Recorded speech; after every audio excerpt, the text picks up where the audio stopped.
welcome in. Welcome in indeed to a fresh edition of Chi Time with me, Clara Apollo, here on Chi Time TV. Thank you so much for being here, watching or listening indeed on podcast. I have a really, really special guest here for us. Dr. Roger Jahnke is in the house, be with us presently. He's just in the ante-room. No, he's not. He's on the other screen.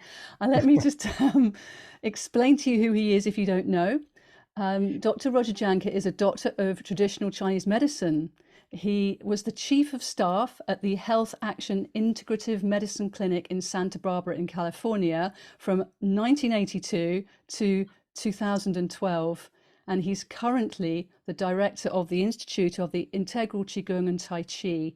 And that's a mind-body research and training institute that has trained over 2,000 teachers and practice leaders and contributed to research in numerous respected medical journals. Dr. Jahnke is a key spokesperson for Tai Chi and Qigong outside of China and has worked with the ancient shamanic roots of these healing arts, researching to define the evidence base and socio-economic policy to leverage credibility of the mind-body practices of yoga and Qigong and across all populations and institutions.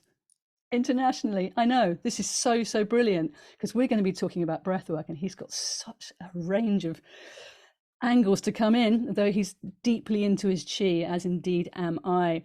So he's also an author of books The Healer Within and The Healing Promise of Chi. So just before he comes on, I'm just going to say the reason why I've invited Dr. Jahnke in to talk about breathwork is that there is such a vast array of different sorts of breathwork going on in the world. And we have our approach with the Qigong, and then there's all these different ones. And I know that he's got some information to share with us about the range, but I personally, with the Qigong, I feel that we come at it from like a yin perspective of following the breath and letting the movements and the breath find their way with one another. So that's how I'm going to start this off. But let me just introduce, let me just get him on the screen. Come on, Dr. Jahnke, come on in. Welcome. Clara, it's always a pleasure to see you and be with you and to reach out to there's billions of people out there who are eligible to power up and calm down. And let's do what we can to support the millions. Yeah, because we have much more in common than we're led to believe. And one of the main things we have in common is that we all breathe. And that breathing is the only system in the body that is both connected to the autonomic nervous system and the parasympathetic nervous system and the sympathetic nervous system. So the yin and the yang systems are both connected with the breath, because if we can adjust the breath with our mind, or if we don't think about it at all, it carries on. I mean, thank goodness, otherwise we'll all be goners. So is this why breath work is so vital? Because we can come into this deep relationship with how we are taking in the air and expelling it. Yes. So I think you really nailed it when you say, and I love this, and I think it's important, and let's say it again, that we all as humans have some primary things in common, and one of those is that we breathe. And just for the fun of it, we could say, what does it mean if we decide to breathe together? Well, actually, there's a word for that.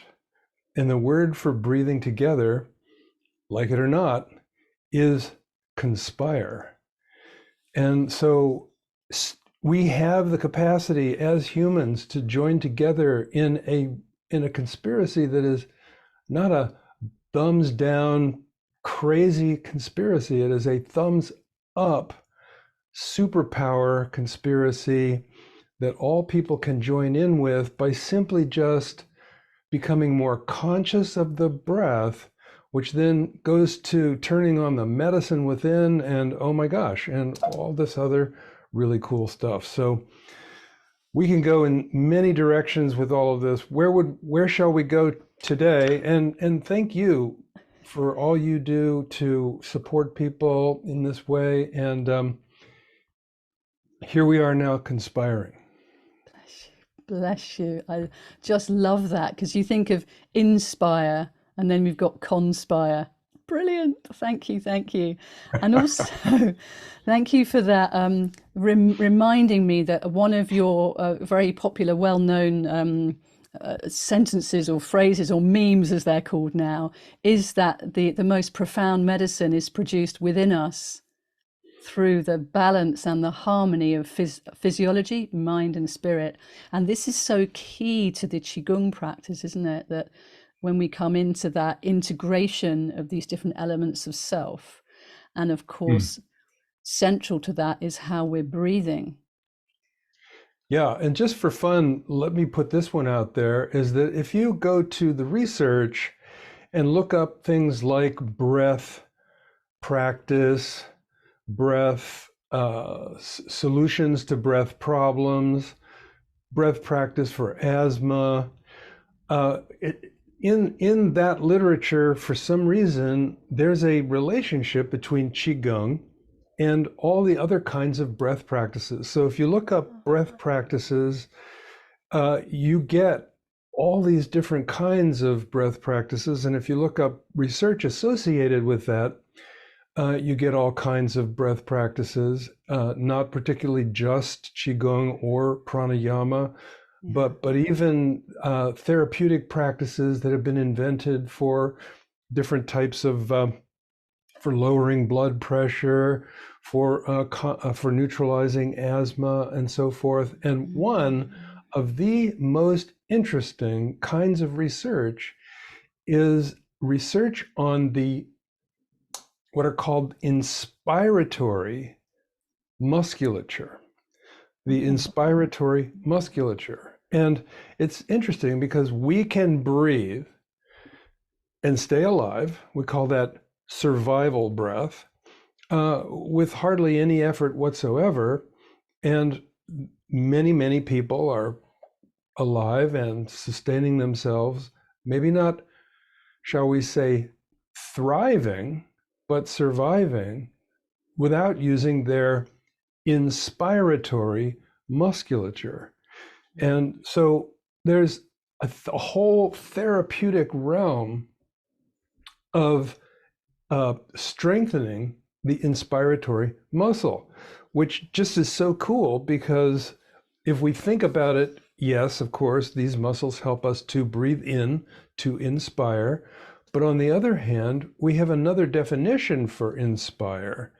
And so when we read the phrase, enhancing or strengthening your inspiratory muscle, it can also mean like any kind of, shall we say, behavioral, we have these colloquial phrases that say, I'm improving my diet. So I'm improving my decision-making muscle about what to eat, or I'm, shall we say, building up with discipline my ability to produce at a higher level. So I call that my personal productivity muscle. So we also have the ability to be invited and to participate with people all over the world in enhancing our inspiratory musculature.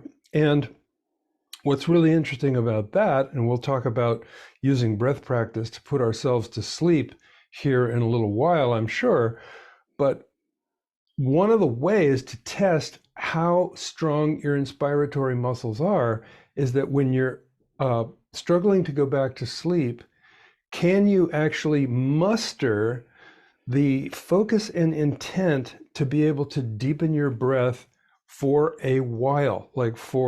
We have something called the 5x5, which means taking 5 deep breaths a minute. Usually we're taking 12, 14, 16, 18 breaths a minute. So we're talking about 5. So you've got to be conscious to be able to take 5 breaths in a minute, and then to do that for 5 minutes.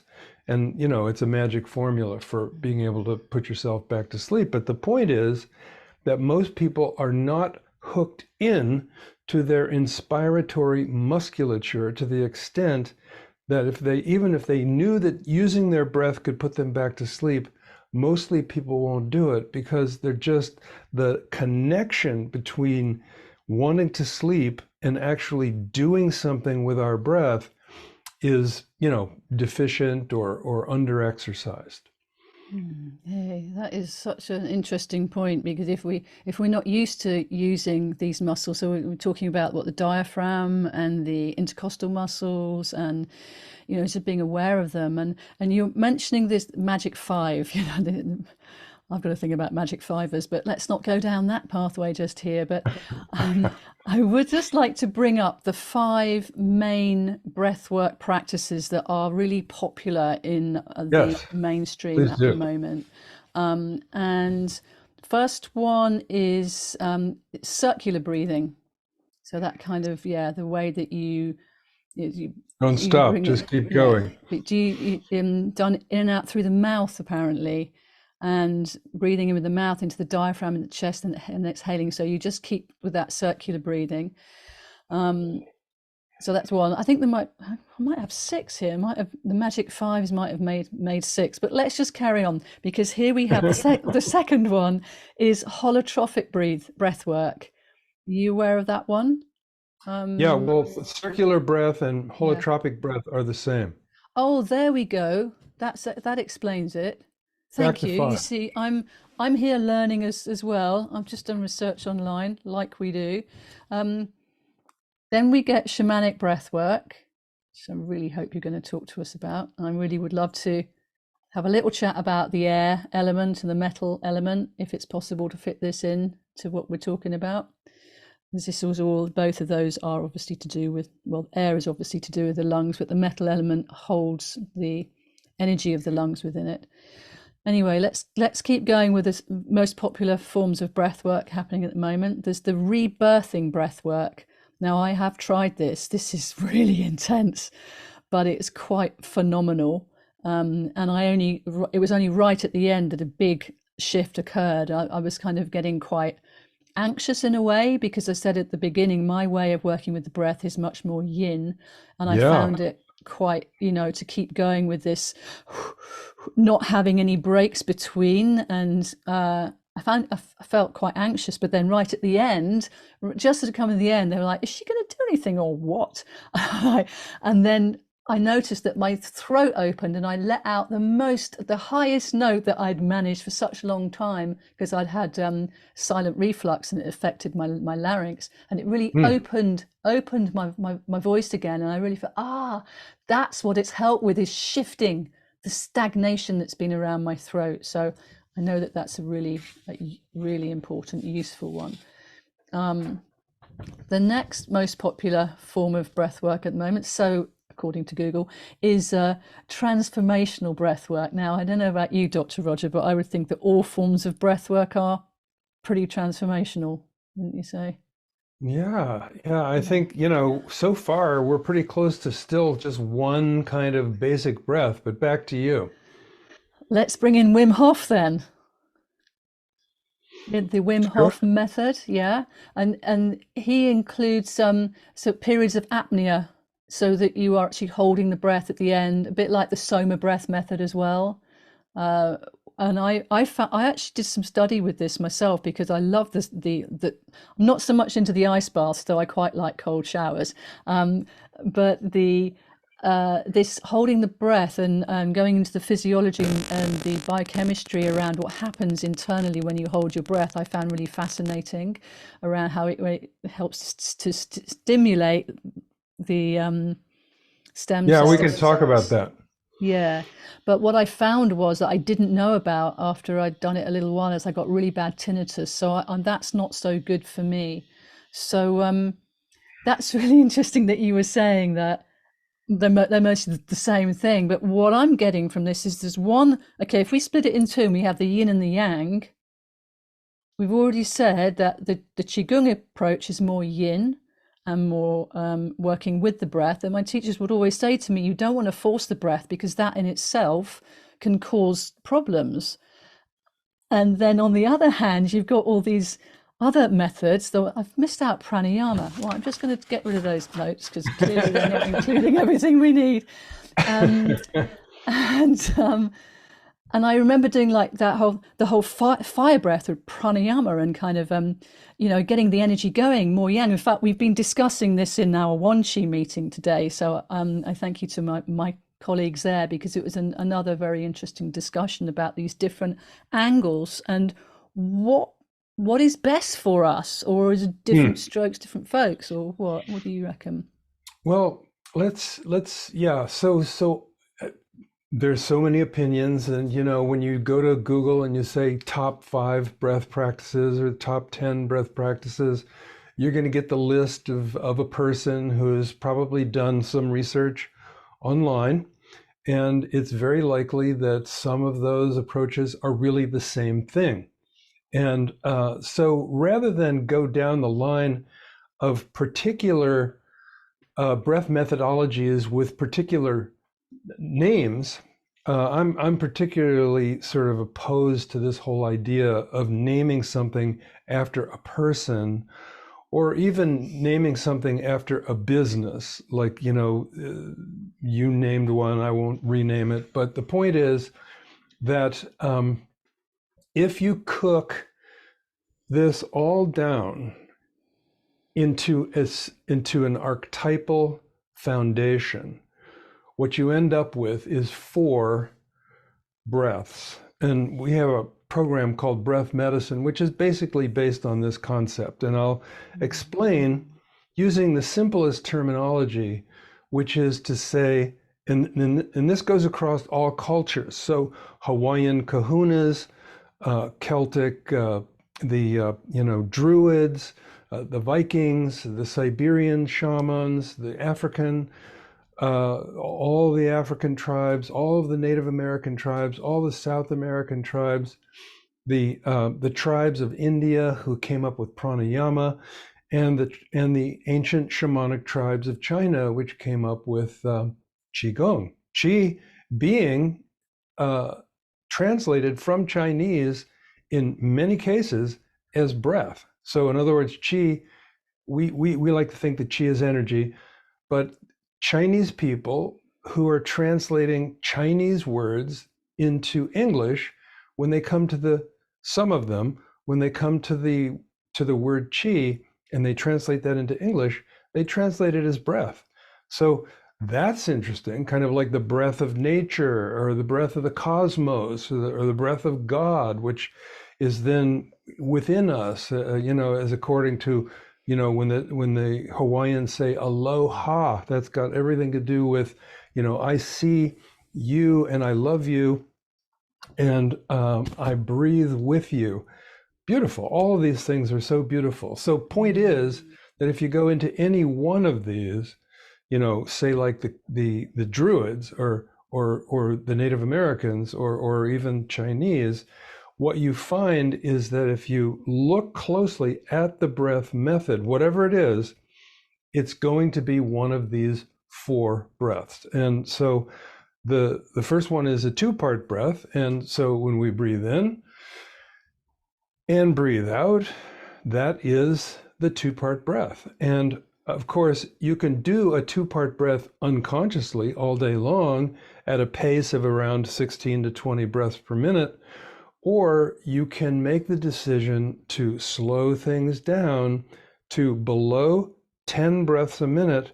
And there's piles of research on the fact that simply slowing down your 2-part breathing in and out will actually lower blood pressure, trigger a really interesting response within the autonomic nervous system, which is driven by the lungs and what they call the stretch receptors. And when you stretch the stretch receptors, you trigger a mechanical impulse, which then goes into the nervous system, into the brain, and then causes a cascade of choline-based neurotransmitters, choline being the foundation of all parasympathetic neurotransmitters, or what we might want to call vagal tone or vagal tonin neurotransmitters. So the 2-part breath which we sometimes call the conscious breath, meaning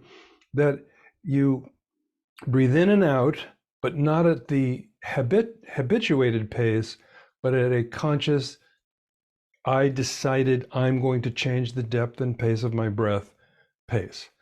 So 2 parts. 3 parts is to look at the whole idea that there's a belly breath.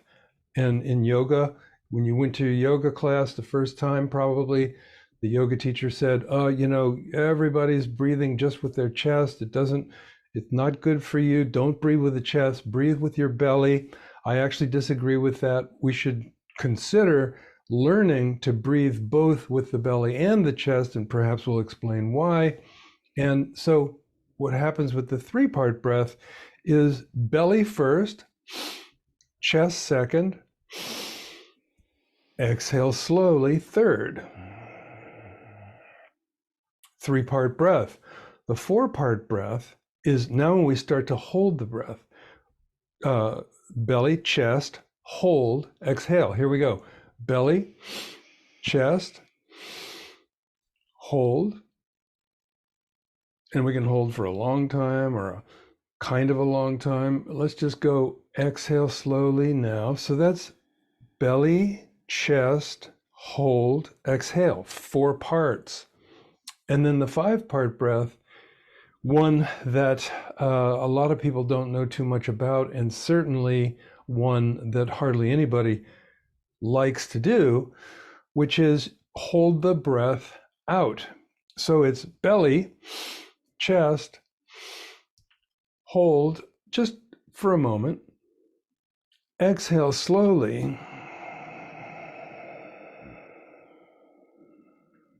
Now hold your breath out. And holding your breath out there's power to it, and we'll talk about it in a moment. And usually about now we want to breathe in, so let's do.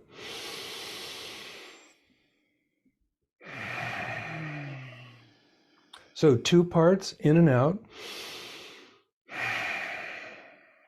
3 parts belly, chest, out, 4 parts belly, chest, hold, out slowly through the nose.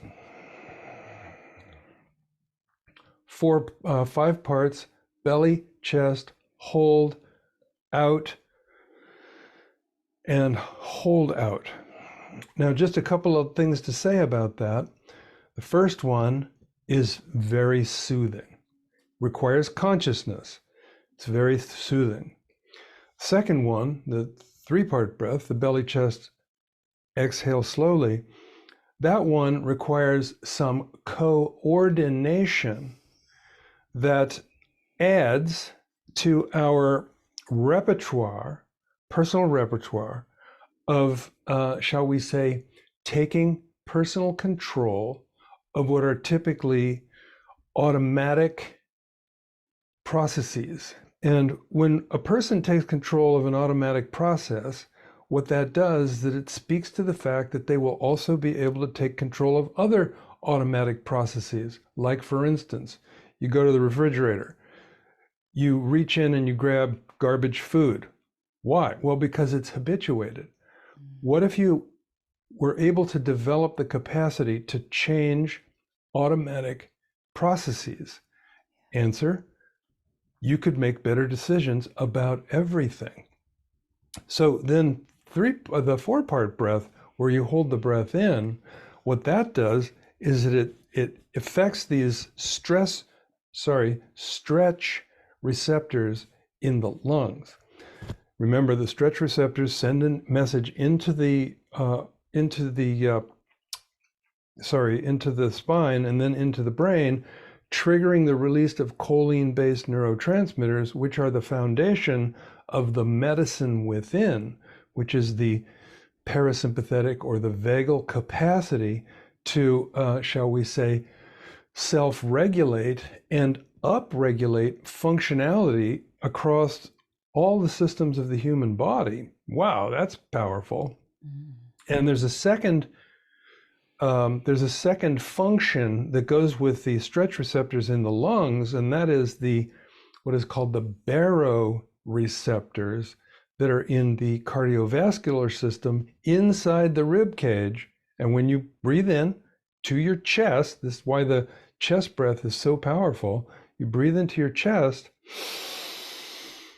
you can just feel the pressure that builds up in the chest cavity, which is now having an influence on baroreceptors, baro like in barometer, which responds to pressure. And that does the same thing. It sends an impulse into the nervous system, triggering the release of choline. So when you hold your breath in like that, the stretch receptors are stretched, the baroreceptors are pressured, and you're just cascading a flood of parasympathetic neurotransmitters, which, by the way, will put you to sleep or make you feel high or even help you to reduce pain. And then the last one, and by the way, just on that 4-part breath, is that when you hold your breath long enough, you start to starve for oxygen because oxygen is being utilized, and you start to have more of the presence of carbon dioxide. And people think, oh, well, carbon dioxide, that will kill me. But actually, of course it will if there's no oxygen anywhere around. But short-term, mild exposure to increased carbon dioxide has a wide array of physiological triggers, a wide array of physiological mechanisms, all of which contribute to higher levels of resiliency and endurance. So exposing ourselves to higher levels of carbon dioxide is what is called hormesis. Hormesis means small amounts of stressors which actually enhance what is called homeostatic capacity, homeostasis, balance of the autonomic nervous system, increasing homeostatic capacity means increasing the capacity to come to homeostasis more quickly and more efficiently, which is the bottom line on resiliency, endurance, productivity, creativity, healing, etc. Now on to the 5-part breath, which is the unique feature of that. Number one is when you hold your breath out, you're already just starting just right away, reducing the presence of oxygen in the system. So the carbon dioxide is going up, causing this endurance enhancing hormesis, hormetic stress. Standing in cold water is a hormetic stress. Anything that you do in a different way than you always do it is a hormetic stress. It's called like novelty. The brain loves novelty. The memory system loves to learn new things. It's good for brain plasticity. Then when you hold your breath out, what happens is that there's this spontaneous function in the human system for the nasal passageways to exude nitric oxide. Nitric oxide is it's a gas produced by the body in the nasal passages, so that if you while you're holding your breath out, nitric oxide is building in the nasal cavities, which is there's a lot of space in there. And then when you breathe in, you're taking nitric oxide into the lungs, and the first thing that it does is that it dilates. Nitric oxide dilates. It's a medicine for dilating. Well, dilating means gets larger.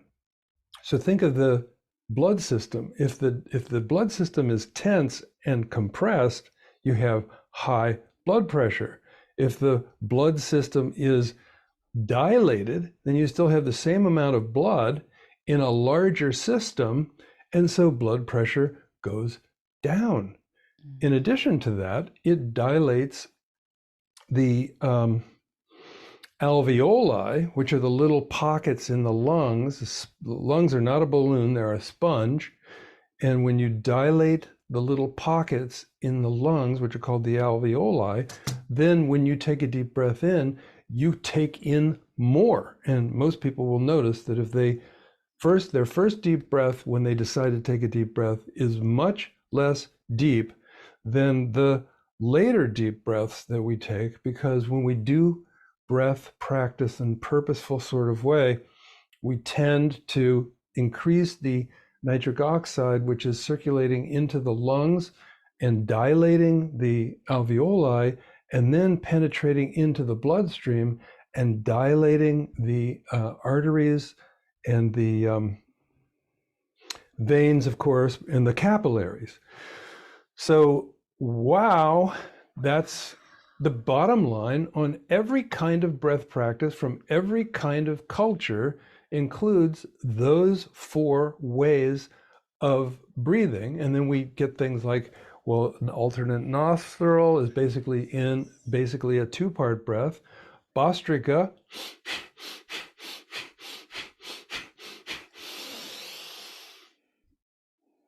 holds the breath and lets it out slowly. And, shamanic breathing, same. The breath of all the ancient Indian tribes from all the, you know what I mean. So that my idea was to see if I could penetrate to distill the breath practices of every culture into an archetypal sort of format. And that gives us those 4 breath practices. Wow. I am blown away in such a good way. Well done. That's phenomenal. That really helps as well to know that. And I'm actually, because one of the areas we get to when we speak to one another towards the end, and we're not towards the end, we've still got another half an hour left, but I don't want to leave this out. And this is the metaphysical aspects of breath work or breath play or breath practice. And when you said that five way, back to the magic 5s again, and that not many people like to hold the out breath, I absolutely love that place. And in my training, when I was first of all came in, to notice that there were 4 stages to my breath, which is what we were working with, and these transition places were so fascinating for me. As you say, to hold the breath as you breathe in, but then also to let yourself breathe out and wait, and waiting for the in-breath to come in of its own accord. Some spaciousness, some liminality was occurring, some connections into other dimensions, and it was like, what is this?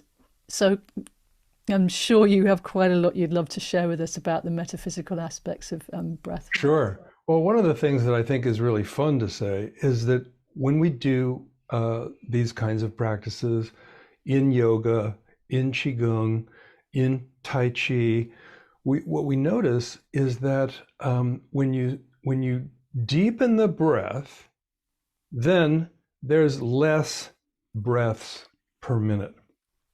And if you link the movement to the breath, then the movements will automatically slow down. So like, imagine I'm doing, kind of like a puppet doing cloud hands right here, so you can see my hands. But both hands are on one side, I'm breathing in. Now both hands are passing in front of me, I'm breathing out. And so if I've been able to slow myself down and link the breath and the movement, which isn't required, it's just you're allowed. And as you link the breath to the movement, which is a longer, slower, deeper breath, then what happens is that the body slows down, and all of the messaging in the body is now shifting from I go fast to I'm going slow. And the physiological effects are huge. And that's, what we call turning on the medicine within. Well, one of the approaches to the kinds of medicine is that we create a medicine in the body for the body. We create a medicine within ourself for the mind and the intellect. And many people have noticed that they had ideas as teenagers that they don't have anymore because they realized that they were a foolhardy teenager and now they're not. And so giving up old ideas is something that we do all the time. And then our emotions are a part. We're talking about the lower dantian, the middle dantian, and the upper dantian, or the Jing Qi Shen.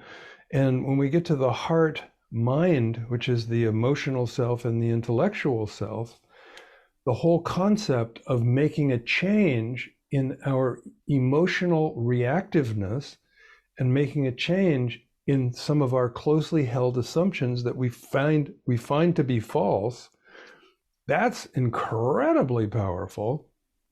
And then something about the transcendental aspect of our being is tangled up in this as well, getting to the spiritual side. And interestingly enough, when we say long, slow, deep breath, if you create an acronym for that, it's LSD breathing. Long, slow, deep breathing. And, everybody in the world, I think, has a sense of the fact that what LSD does, if we're talking about the molecules that people, take for therapeutic reasons or for spiritual journeying reasons or whatever those might be, a long, slow, deep breath does many of the same things, triggers the release of molecules in the body. We know that there are receptor sites for opium in the body, and those receptor sites take on endorphin. There are receptor sites in the body for developing a sense of trust and safety. Those are the ones that are occupied by oxytocin. And there are receptor sites in the body that accommodate psilocybin and LSD and all of those. And so the point is that we don't necessarily need to take LSD. We can do LSD breathing and create a circumstance, an atmosphere, a spaciousness, as you called it. And one of the most powerful things about all of the 4 breaths that we talked about, the 2-part breath, 3-part, 4-part, 5-part breath, is that they all have an influence on what is going on in the mind. Why? Because to take these kinds of modified breaths, you have to become conscious. It does not happen until you become conscious. And so when we link consciousness to our physiology and then notice what's happening, that even with the simplest one, the 2-part breath, where we're going in and out slowly, and that's also the one that's called the circular breath. And some people say breathe in through the nose and out through the mouth. Some people say breathe in and out through the mouth. Some people say breathe in and out through the nose.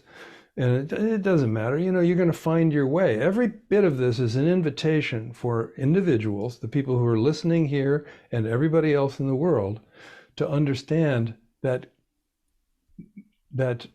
accommodating breath practice into your life has an effect of making medicine for the body, making medicine for the mind and the emotions, and making some kind of medicine that opens up an awareness of the presence of some kind of eternal aspect of ourself, which is sometimes called the spiritual warrior, sometimes called the presence of the eternal self within. And the Chinese, they like this concept of immortals. So becoming immortal is something that happens when we use Qigong and breath practice and develop a personal philosophy that is kind of like a Buddhist philosophy or a Taoist philosophy or shamanic philosophy.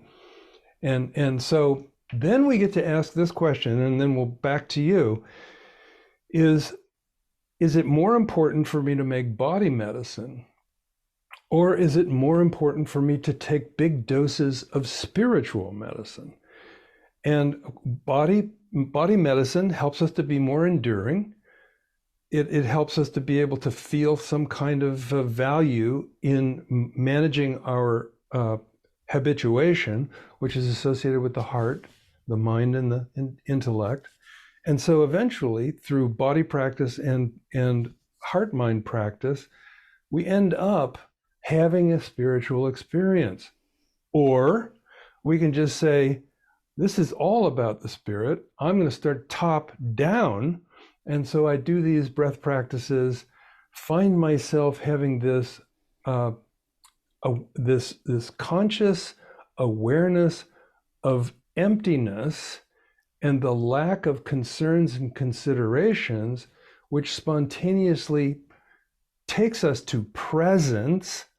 And of course, like, what is presence but being able to disassociate from the past and the future and come into the present, at which there is no stimulus of regret or anxiety about the future, and we're just in that pure state of presence. And I would say that the pure state of presence is being in direct association with the spiritual nature. Yes, all of that. yeah, all that. We give like a big thumbs up. But when I first came into Qigong practice over 25 years ago, the major thing that it helped me with was landing in the now moment, because I'd been very busy, either past cogitating or future, planning, and to be noticing how my body was moving and how it felt to be here. It was like, why haven't I noticed this before? Because you didn't give yourself the time and space. Yeah. And so my feeling is that it is everything you were saying. Yeah, you could do top down or you could do body up, but actually it's the whole thing. The whole unification of our mind, our body, and our spirit. And that's what I feel Qigong has given me, and I know it does for a lot of people as well. And that movement with your breath is one of the most sublime actions that you can give yourself. The moving meditation, it's just become something. That's the integrative part of everything. It feels like different parts of my being speak to the more regular parts. It's like, come on, spirit, come and embody yourself in here. We can work with, and that word, of course, inspiration, coming from. There it is. We're all inhabited by spirit, aren't we? With our breath, and that feels very magical in a profound but very real way, Profound and practical way. Yes.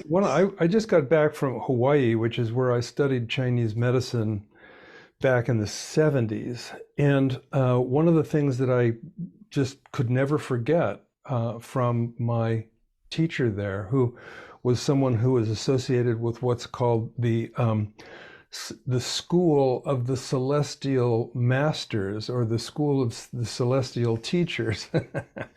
and her idea was that she would say that Qigong was never developed as an exercise or a meditation. It was originally developed because the ancients, the shamanic tribes of the Asian communities were very aware of a sense of spirituality, which basically gives you, just without saying so, an invitation to manage the mind. And so the concept of mind management that is so important to us today was basically just a part of the common landscape of average people, 5,000-10,000 years ago. And she reported very specifically that Qigong was developed as a ritual of honoring nature. And so on the full moons, on the new moons, on the equinoxes, and on the solstices, ancient people had parties, or gatherings, or acknowledgement of the rhythms of nature.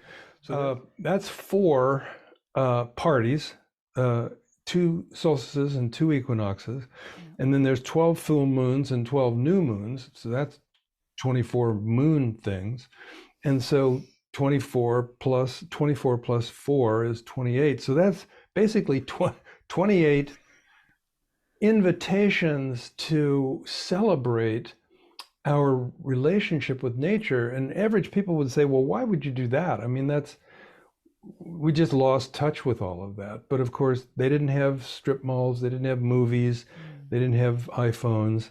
And so they were just agog with the wonder of nature and how nature provided for them. And so Qigong was actually developed, and all the breath practice that goes with it, developed as a ritual and not a religion, but a philosophical, a deep, rich philosophical relationship with nature. Quite. And if we're talking about breathwork, which we are with Dr. Roger Jahnke here, and we've gone down some wonderful avenues, here we are in nature. I'm feeling us in a forest with the trees, where we oppositely share carbon dioxide and oxygen, although I think it's when the trees it's at night when they do the opposite to us, isn't it? But that honouring of the trees, the honouring of the air all around us, and that you mentioned the shamanic tradition of the air being an element within the shamanic traditions, and of course we're blowing into medicine balls, we're aware of the wind and the air that we all share, and I could go on. But what I would like to ask you before we start to wrap up this episode of Qi Time is that why is it in traditional Chinese medicine they don't state the air element? They've got the metal element, which is just again quite a magical one, that you're coming into the condensing energy of the year. It's the autumn, it's the fall time, it's the crystalline exquisiteness, but and the lungs are in there, but where's the air? I would love to hear your take on this. Wow, that is such a great question, and it's a confounding one for anybody who goes at the whole idea of studying the elements. However, if we drill down, the first thing that we realize when we study elements is that the Ayurvedics from India also has 5 elements. And the 5th element is translated typically into English or European languages as ether. Then, if you go over to Greece, which supposedly only has 4 elements, if you look really closely at the work of Hippocrates and all of the great Greek philosophers, there's 4 elements plus ether. So essentially there's 5 elements. So then the question becomes, why did because the Greeks would say the 4 elements are earth, water, fire, air, so the air is there. In the Chinese version, they decided that they wanted to put the life quality into an element called wood. Well, if you look very closely at all the great traditions that developed elemental, shall we say, an elemental framework for how to perceive the world and develop a medical system and so forth, it's a little strange that the Chinese decided that they wanted to have the element wood. So let's put one period there and just take a breath and think, okay, so all these cultures had 5 elements, very good. And the Chinese decided that they were going to make the metal element and the wood element, which are a little bit different than the native cultures. And even if you go to the Druids, the Druids, who are very nature oriented, typically use the elements, the four elements and so forth, that are typical to the Greek, which emerges out of the shamanic traditions of all the European societies. In all of those incredibly beautiful places in Europe and in Eastern Europe, all those mountainous regions which are under duress today, which is just, so sad. But anyway, let's stay with it. So one of the things that happened in China, which may or may not be true in other cultures, it's a little harder. I just don't know as much about it because I ended up kind of becoming I don't think I'm a scholar, but someone who's very interested in these things relative to Chinese medicine, given the fact that I'm a doctor of Chinese medicine, working in a clinic, wanting to be able to answer people's questions and so forth. And upon close view, one of the things that happened once the dynastic process got going in China, dynastic process meaning the dynasties. And if you know a little bit about Chinese history, there's a period called the Warring States. And each one of those warring states had a king or an emperor. And eventually all those warring states were absorbed into the Qin dynasty. And from the Qin dynasty, which expanded China all the way up to Korea, all the way out to include Japan, definitely including Taiwan, all the way down to Cambodia and Indonesia and so forth. All of those areas, and Tibet, sadly, it's just like Tibet was in China for a while and then it got back out again, and there's lots of controversy about that, which we won't discuss today. The point is that the idea in the Chinese dynastic progression was that the emperor was the son of heaven. And let's skip the whole thing about why, they had sons but not daughters, and yikes, it's just like, it's too fraught we can talk about it sometime, I have thoughts on it, but let's stay with the progression of dynasties. When a dynasty ends, usually through a rebellion, a rebellious uprising, where the emperor is either cast out or killed.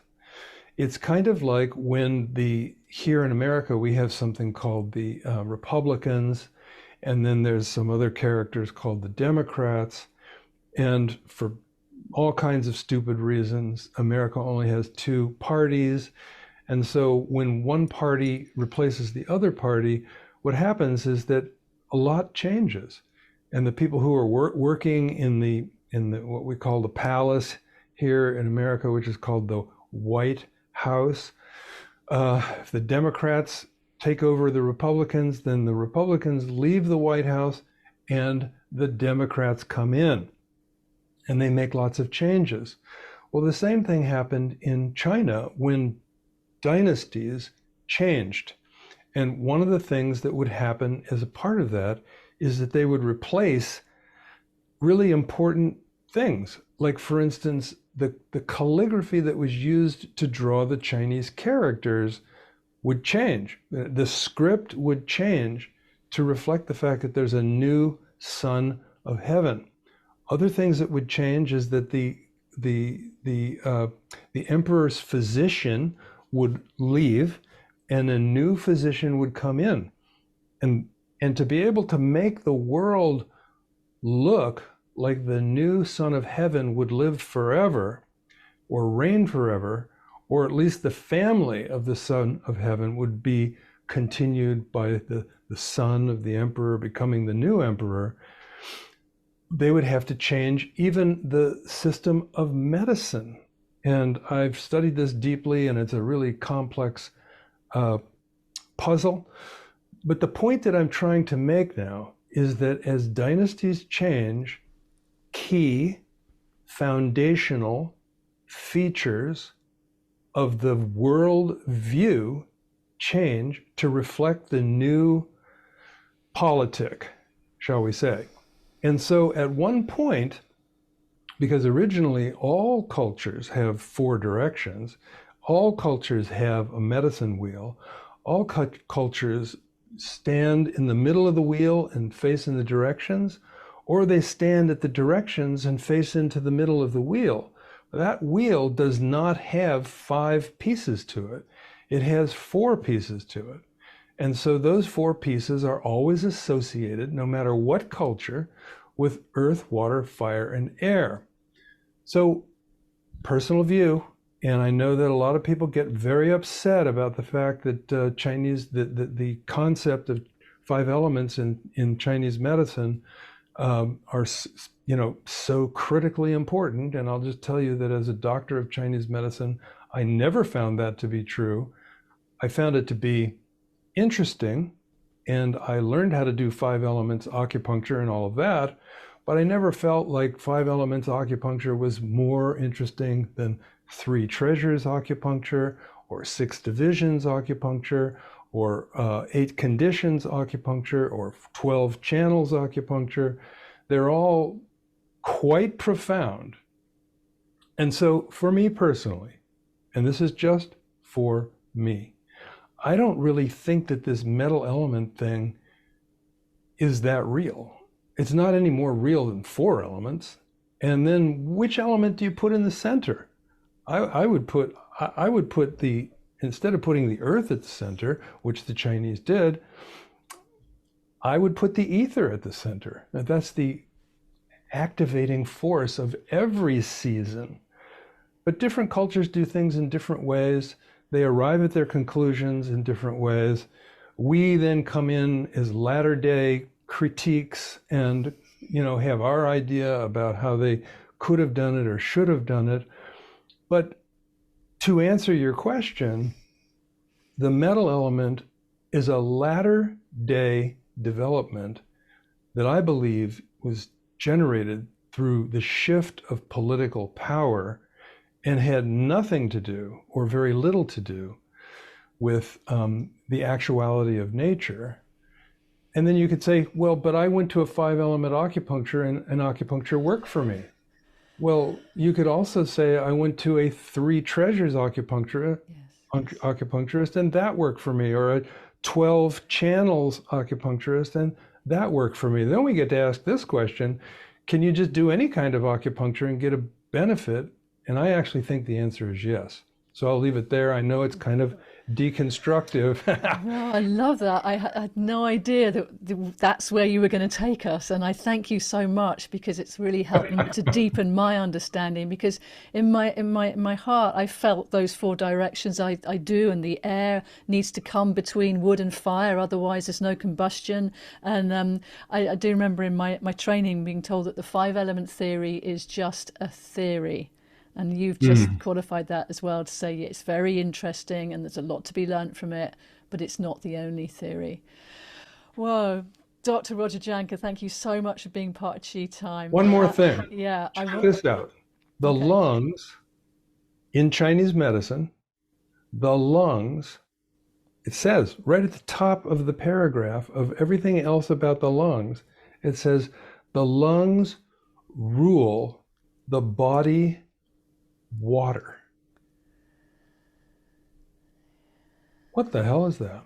Well, can we talk to you again? Because I would love to speak to you about the Wei Qi, Guardian Qi, and the connection between the kidneys and the lungs, but we've run out of time now. But I suspect that you're pointing towards it there. Where can people find out more about you, and what's the easiest place for them to go to? Sure. We'll send you a list that you can put into the program notes, but the easiest thing to say is that the website for the Institute of Integral Qigong and Tai Chi is very simply iiqtc.org,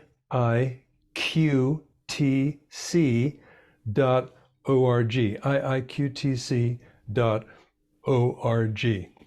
Brilliant. And just to complete, if you wouldn't mind, getting your sound bowl out, because it would be a lovely way just to finish and give people some time with their breath and to know that the sound reverberates through the air, and that's how we're able to hear and be with one another.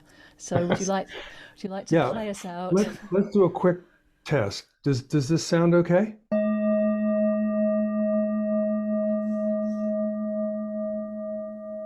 Beautiful.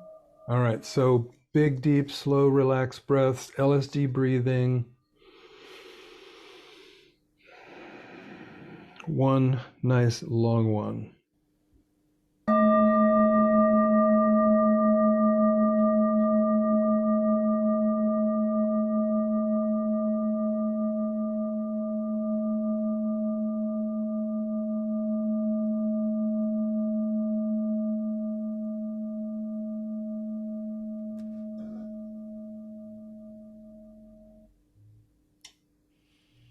Thank you, thank you, thank you.